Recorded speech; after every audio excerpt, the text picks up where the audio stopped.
Hey everybody, welcome to Grim Dawn and how to survive on Ultimate Difficulty level. Ultimate Difficulty level usually breaks or makes some characters in the game. It's where a lot of builds suddenly fall apart, and that can be very discouraging. In fact, my first character that I probably put close to 60 or 70 hours into was a Vitality Conjurer, who I made him do fire damage with his Devotion Path, was a failure in Ultimate. He just couldn't deal damage fast enough. The purple mobs, the bosses, such as, Warden Krieg or Ligorian, those types of bosses, I would take between 5 and 6 minutes to kill them. It was just too slow. On top of that, I was really squishy. I would die really fast. My defenses just weren't there. I didn't understand how to play this game in Ultimate. So, I'm hoping to prevent a lot of grief with those of you who are hoping to hop back into the expansion, or for those of you who have gotten Ultimate and gotten discouraged the same way. You just don't understand what's happening. So, let's dive right into a character. This is Nadala. She's a 72 Witch Hunter. That's an Occultist Nightblade. So, she is heavily stacked into defense now, but she's just on the precipice of entering Ultimate Difficulty. I've nearly completed Elite. I'm at Act 4, and the difference between Elite and Ultimate is pretty much negative 25 to all your resistances. Monsters pretty much have, a lot more health and damage. There's a lot going on here on how to stay alive and also be competitive. You don't want it to take forever to kill things. You want this game to be enjoyable and feel like you're playing a powerful character. So let's dig into Nadala and see what makes a character ready for Ultimate. We're going to go in on Elite. Like I said, I'm right on the precipice of entering Act 4 here. So, let's take a look at Nadala together. She's 72, like I said. She is a Occultist Nightblade, that's the Witch Hunter, so you can see here. I am pretty much doing all poison damage, poison and acid. To be able to be competitive in Ultimate, you must concentrate your damage type into one. Like I said, a case study was earlier, my character, the Vitality Conjurer, who was dealing vitality damage, but I chose a devotion path, along the way, the Magi right here, and, the Fiend, the Fiend right here, and then Ulzumid's Torch at the end for the meteors. I was like, that's a really good idea, because I had area of effects, it would trigger them frequently. It was a good idea, but the problem was that I had 900 fire damage, or 1100 fire damage, and then 900 vitality damage. Whereas most characters that are successful, the builds that are successful, you need to have around 1600 of a single damage type. Anything. It doesn't matter. Bleeding, physical, fire, lightning, cold. It doesn't matter what damage type you choose to chase and go after. It just matters that you concentrate it. So let's take a look and see where our attack is.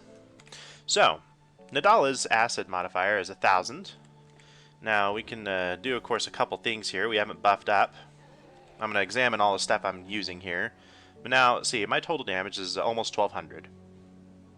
Our total poison is almost 1100. Our poison duration, now that's important, is 161%. It's really important for your dot duration to be increased if you can make that happen. Poison has an easier time of doing this. So, that's my damage.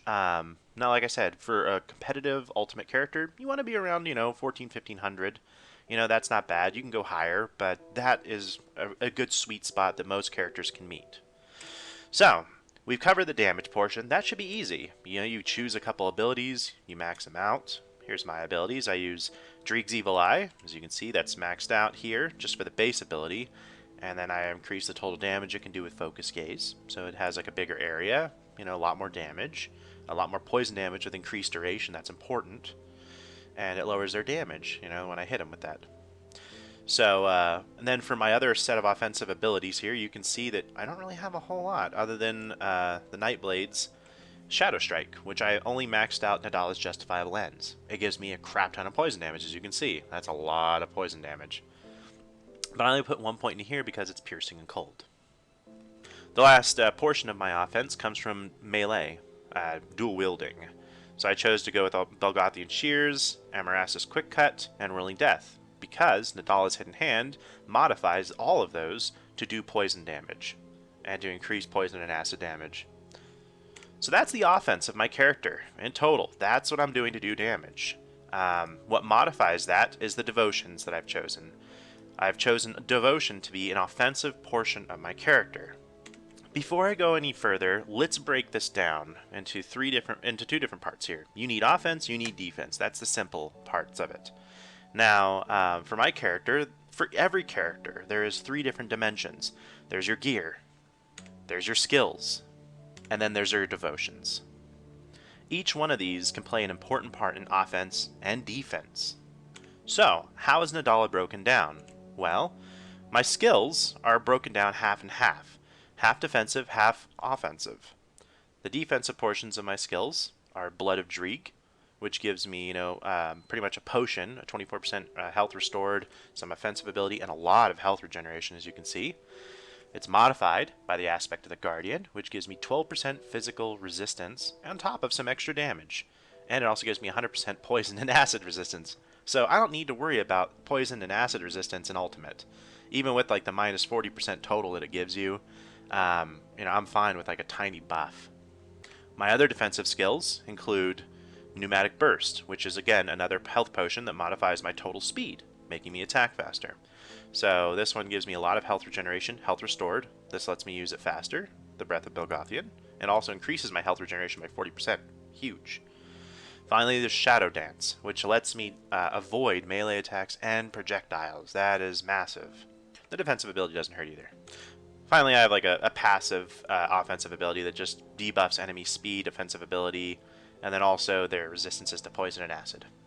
So that's my defenses.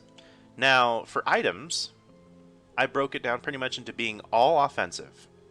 All defensive. All of these items are all meant to basically let me soak up as much damage as I can. Now, as you can see, I'm not anywhere near gear perfection.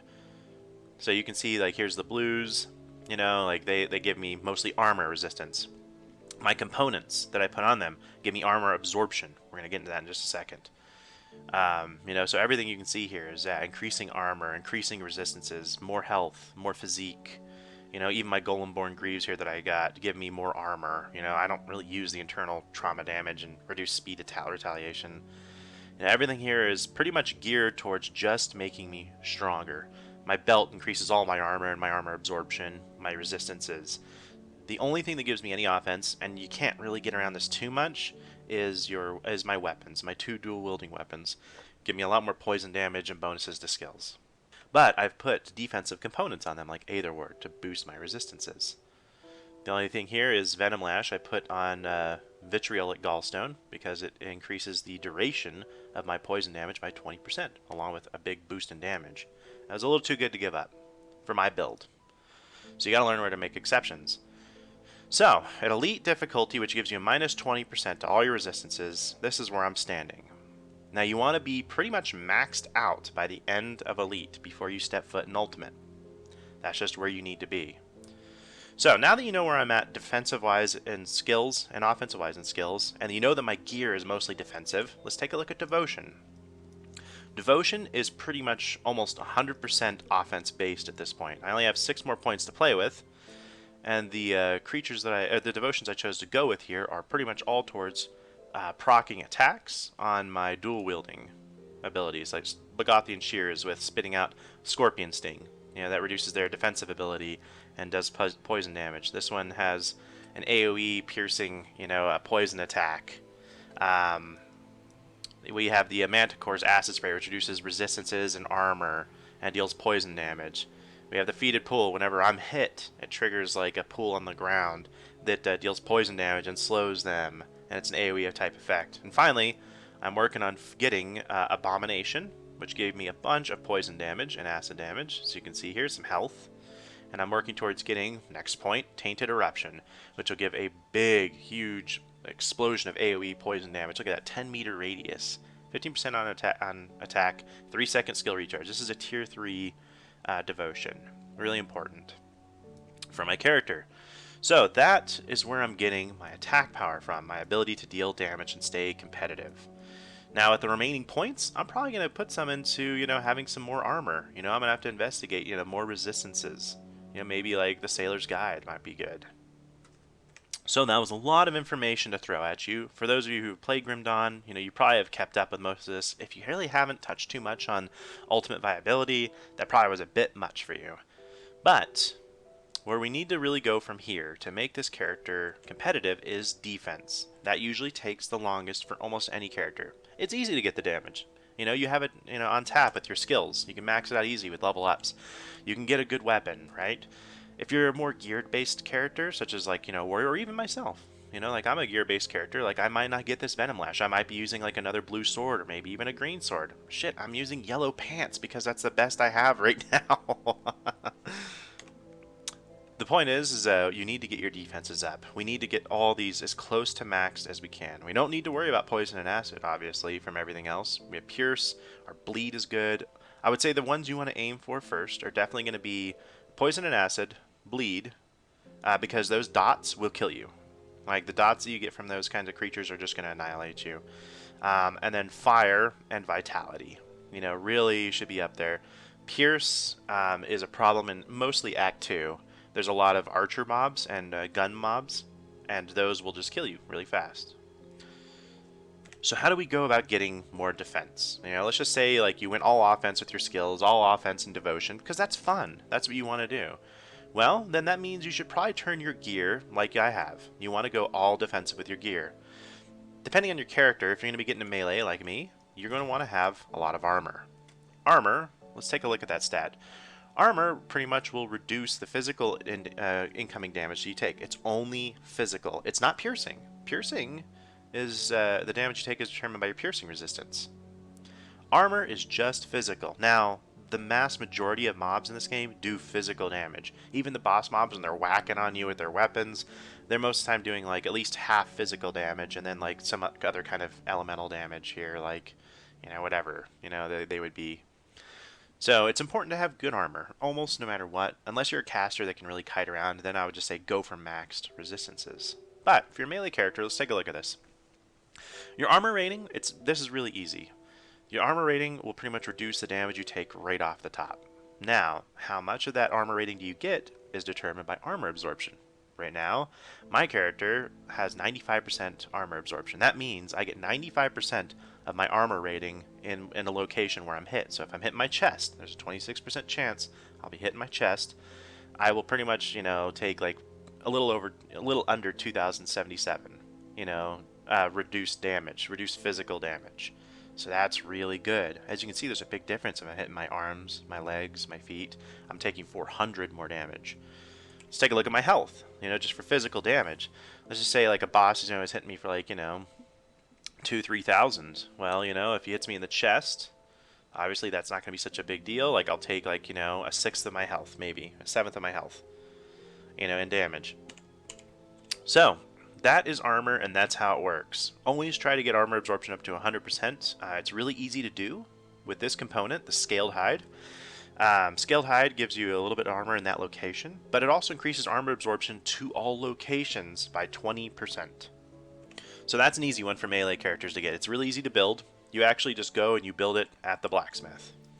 Like so. At the blacksmith, scaled hide, there's nothing special to it. You don't need any special recipe for it, I'm pretty sure. Just takes some bristly fur and some scavenged plate, a little bit of aether crystals, and boom, you've got one of the best armor increasing items in the game. Whenever you start out in the game, you're going to have a 70% armor absorption to every location. So this bumps it up by a lot. That recovers a lot of defensive ability. I also recommend the Ward Stone for your amulet and your medal. Amulet and medal both have these. As you can see, the Ward Stone gives you 7% elemental resistance, 15% bleeding resistance. Elemental means it gives you 7% to fire, cold, and lightning. So you get 3 different defenses for this. It's pretty good for that. But what you're really getting it for is bleed. Bleed can be kind of tough to increase. So make sure that bleed, like I said, bleed, poison, fire, and vitality, those are the big dots. Make sure that those are, pretty close to being maxed out.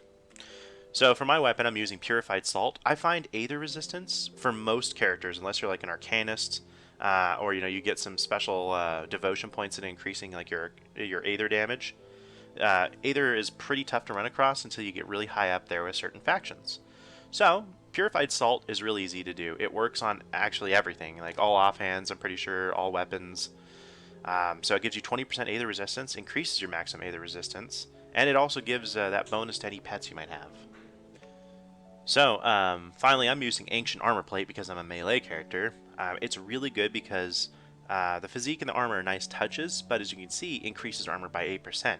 Whenever that is indicated on any item where it says increases armor by 8%, that means all armor locations are increased by 8%. So I'll prove that to you. Watch.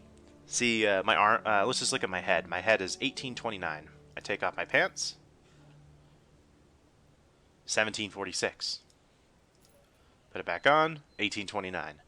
So there you go. That's that 8% difference. That's huge. Finally, for increasing defenses, whenever you have like blues, runestone is really easy.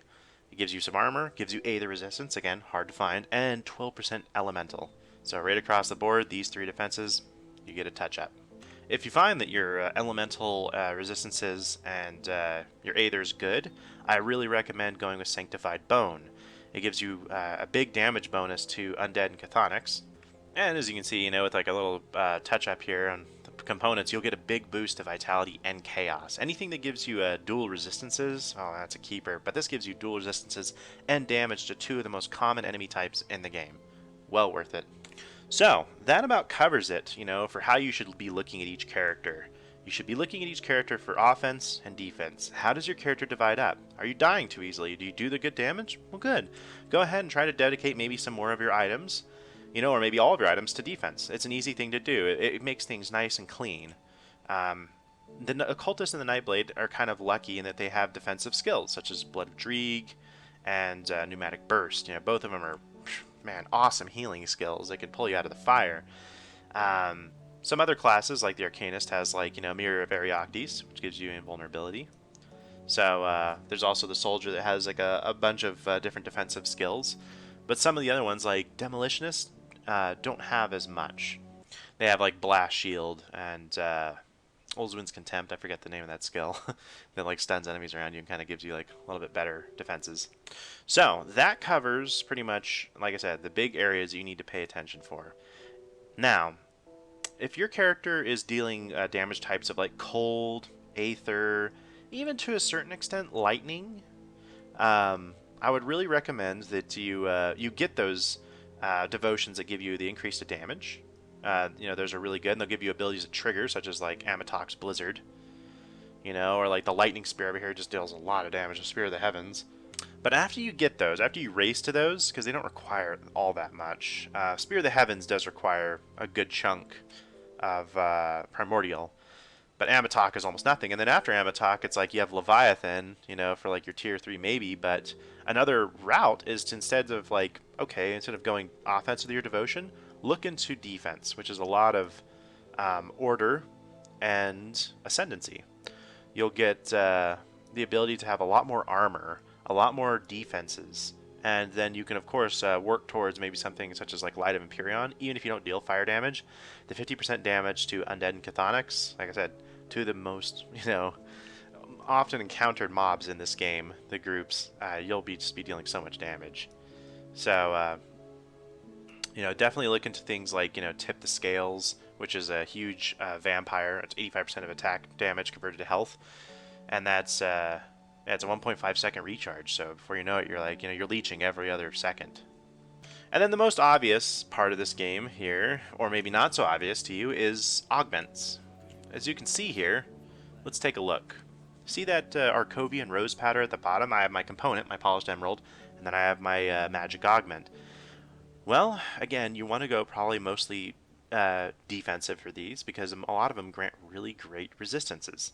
Now, this is just until you can get into Ultimate, get your item sets. You want to be able to survive. If you aren't surviving, well, then you're just going to have trouble dealing the damage, because you're going to be dead all the time or running and kiting, and you just can't engage the enemy. So after you have your resistances really close, I recommend increasing health and health regeneration, or at least health and physique. You're going to need a lot of those no matter what character you are for equipping your high-end armor. As you can see, the armor gets pretty demanding for physique, 826. It even goes higher for some of the legendaries. So that covers pretty much the first part of this series here. As we get closer here, I'm going to bring Nadala to 85 in Ultimate, and we are going to show you how it's possible to thrive in Ultimate and to put all these things into action. maxing our resistances, concentrating our damage types, making sure that our defense and offense is balanced, with either our items, in between our items, our skills, and our devotion points. So, like I said, after I get Abomination here, I'm still going to have 5 points. So I could easily see, okay, what are my weak resistances? Alright, well, now I'm going to put my points into the Empty Throne, for example. The Empty Throne gives me reduced stun duration, which is great against some of the ultimate badass mobs. Pierce resistance, chaos resistance, Aether resistance allows me like just some slight touch-ups that my gear is not quite providing me. Or the Crane, it's an easy one. You put 1 point into order, and you can easily get some bonuses. We don't need the poison and acid, but this could give us 15% all damage and 8 vitality resistance and 10% more physical or elemental resistance, which is great. All right, guys. A lot of information here, but I hope you found it useful, and I hope you enjoy seeing Nadala kind of prosper using these tips here, and I'll probably reiterate a lot of this. See you in the upcoming series.